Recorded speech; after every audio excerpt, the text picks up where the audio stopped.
আমি যখন ওদের জন্য খাবার রেডি করি তখন কিন্তু দুষ্টুরা এরকম এসে বসে থাকে আমার কাছে।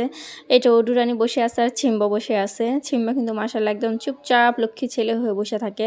ও কিন্তু কখনো কোনো খাবারে মুখ দেয় না। আপনারা ভিডিওটা প্রথম থেকে শেষ পর্যন্ত দেখলে অবশ্যই বুঝতে পারবেন।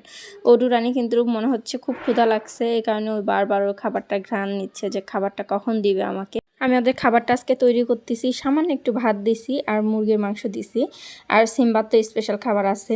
খাবারগুলো কিন্তু আমি আসলে এইভাবে ভালো করে ম্যাশ করে নিই, তাহলে ভাতটা আস্ত থাকে না আর ভাতটা খেতে চায় মানে কোনো সমস্যা হয় না। তা নয়তো হাত দিয়ে দিলে পরে মেখে ওরা ভাতটা ছেড়ে রাখে, খাইতে চায় না। এভাবে সুন্দর করে সফটভাবে মেখে দিলে ওরা কিন্তু মাশাআল্লাহ সম্পূর্ণ ভাত খায়, কোনো দুষ্টুমি করে না বা নষ্ট করে না খাবারগুলো।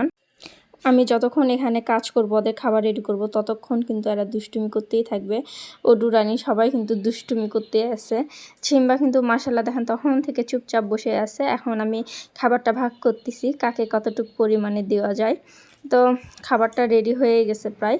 তো আপনারা ধৈর্য ধরে দেখতে পারেন। খাবার কিন্তু আপনারা অনেকে বলতে পারেন ভাত দিলে সমস্যা।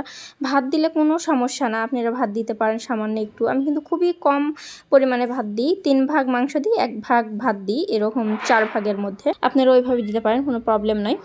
আপনারা চাইলে কিন্তু ভাতের সঙ্গে ভাত না দিয়ে আলু দিতে পারেন, মিষ্টি কুমড়া দিতে পারেন, গাজর দিতে পারেন, পেঁপে দিতে পারেন। আমার বাবুগুলো তো ওই ধরনের খাবার অত খায় না, জন্য আমি সামান্য একটু ভাতই দিই।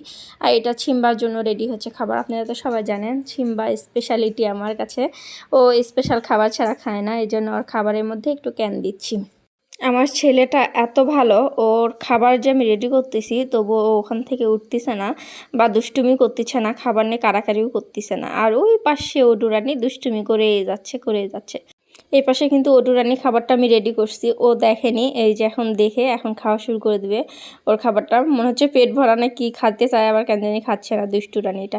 আমি কিন্তু ওদের খাবারে ওই যে মুরগি মাংস যেটা সিদ্ধ করে পানি থাকে, আমি সেই খাবারে পানিটা দিয়ে সুন্দর একটু সফট করে দিই। দেখেন মাশাআল্লাহ ওডু রানী কিন্তু খাইতে শুরু করে দিবে।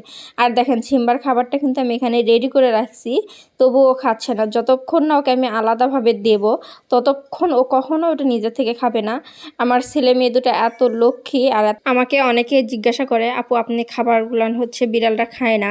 আমার আত্মীয় স্বজনরাও বলে যে খাবার ওরকম রাখলে বিড়াল চুরি করে খায় না। আমি বলছি বিড়াল চুরি করে খাবে কেন? বিড়াল কখন চুরি করে খায়? যখন বিড়ালের পেটে ক্ষুধা থাকে তখন চুরি করে খায়। দেখেন ছিম্বা কিন্তু এতক্ষণ আমার কাছে বসেছিল, আর খাবারটা রেডি ছিল, তবু ও ওঠেনি, খায়নি। আমি যতক্ষণ না ওকে দিচ্ছি ততক্ষণ ও খাবে না। এটা হলো পোষা বিড়ালের নেচার। পোষা বিড়াল কখনো চুরি করে খায় না, কারণ ওদের পেটে ক্ষুধা থাকে না। আর বাহিরে বিড়ালে চুরি করে খায়, কারণ কি?